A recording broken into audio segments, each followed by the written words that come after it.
Hello everybody, let's take a bump and talk about AEW World's End and some predictions for this coming pay-per-view.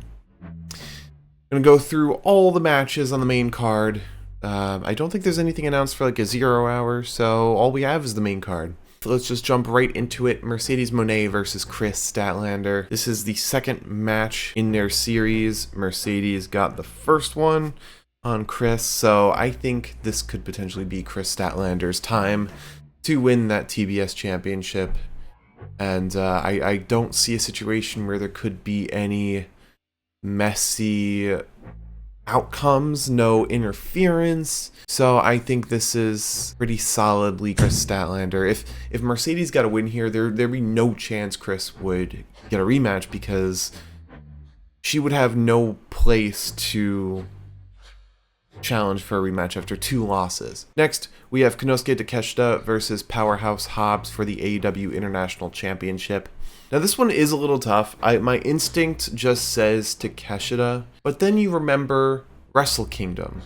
Wrestle Kingdom, I believe Takeshita is challenging for the Never Openweight Championship, and my thought process is, would they want him going in as international champion to Wrestle Kingdom? But I'm still going to go with my instinct and say Takeshita retains over Powerhouse Hobbs. I don't think there's been enough to indicate Hobbs coming out on top here, and Takeshita is just too dominant in AEW right now.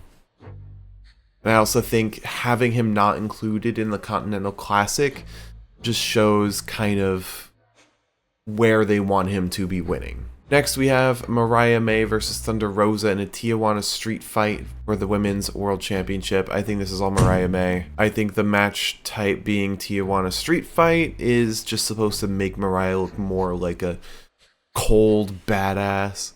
And Thunder Rosa has not given anywhere near any story to indicate her coming out on top. I think who will take the title away from Mariah is Toni Storm, once they kind of cross paths again in Tony's new story. But as for right now, this is all Mariah May. Okay, so next we have MJF versus Adam Cole for the AEW Dynamite Diamond ring. This might sound like a reach. This really might. MJF has been kind of doing nothing. He's been very stagnant. He's had no character change, no progression in his character. And I can see MJF winning via the help of Taven and Bennett. They turn on Cole, join MJF, and then Adam Cole reunites with Kyle O'Reilly. They're friends because Cole has no one else to turn to, and Roddy, hating MJF for what he did to Cole, takes Adam Cole's side. So now you have 2 trios. Boom, it's perfect. And MJF suddenly has more to do than just sit in his fancy little room with their nice camera. So I think this is MJF coming out on top here. Next, in a fatal 4-way for the AEW World Championship, Jon Moxley versus Orange Cassidy versus Hangman Adam Page versus Jay White. I could see an argument for anyone winning this, except maybe Jay White. I love Jay White, but I don't see him winning at all.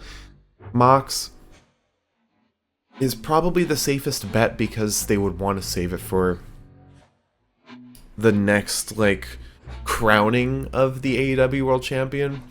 Although Hangman would be a great choice to win this, given the amount of story he's had prior. His fumble of a title reign the last time, they might want to give him just a second try. Orange Cassidy, because he's been kind of the leader in the anti-Death Rider story. But if Mox loses the title, suddenly the Death Riders don't have a hold on AEW anymore, and then that story falls flat. I'm gonna say Mox. I feel like Jon Moxley's gonna win this. Everyone else, I think if they lose, they have a way to recover, and Mox, not so much. You're completely dropping the Death Rider storyline if Mox loses this, and I don't see them dropping that storyline anytime soon. Not while Darby hasn't had his revenge on Mox. And I think Darby will be the one to take the title off of Mox. Next, the Continental Classic semifinal, Kazuchika Okada versus Ricochet. It's Okada. It's Okada. Like, Ricochet's not winning this. He's gonna keep looking like a dork. I mean, he only got into semifinals because of a time limit draw. So this is all Okada. Next, Will Ospreay versus Kyle Fletcher in the semifinals of the Continental Classic. This is all Ospreay. Fletcher won the first one, and you could see it from the beginning of the Continental Classic. They wanted an Ospreay Okada final. They want that match to be in AEW, and then the final for the Continental Classic, Okada versus Ospreay. That's Ospreay. That's all Ospreay. Okada, I don't think they would give him... Like, he doesn't need the championship right now. You can almost, like, act as if he's not even champion, hasn't been champion in a while.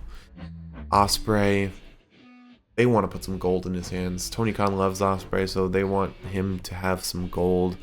And, you know, after losing to Fletcher, I imagine they want, you know, something... They want to recoup after that and give Ospreay something big. So, Ospreay coming out on top of Okada in this. Alright, those are my predictions for AEW World's End. I hope you all enjoy the show. I look forward to watching it as well. And let me know in the comments who you think would win these matches. Did I get any wrong? Do you disagree with my choices?